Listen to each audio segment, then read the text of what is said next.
Papež Frančišek je pri splošni audienci 13. maja izpostavil 3 besede, ki odpirajo pot dobremu življenju v družinah. To so prosim, hvala in oprosti. Gre za preproste besede, ki pa jih je včasih težko udejanjiti. So del dobre vzgoje, a treba je paziti, da se za lepim vedenjem ne skrivajo slabe navade.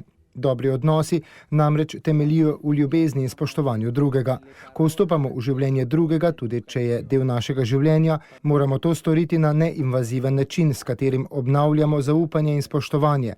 Papež nadalje ugotavlja, da danes pogosto pozabljamo na besedo hvala. Kristjan, ki se ne zna zahvaliti, je pozabil na božji jezik. Najtežja izgovorljiva beseda pa je oprosti. Ko je ni, se majhne razpoke povečujejo in postanejo v globoki jarki. Ko želimo povrniti, kar smo odvzeli, naprimer spoštovanje, iskrenost, ljubezen, smo vredni odpuščanja. S tem ustavimo okužbo. Però attenzione, nella storia abbiamo conosciuto anche un formalismo delle buone maniere che può diventare maschera. Vendar pozor, v zgodovini poznamo tudi formalizem lepih manir, ki lahko postane maska, za katero se skriva suhota duha in nezanimanje za drugega. Pravimo, za mnogimi lepimi manirami se skrivajo slabe navade. Pred tem ni varna niti religija.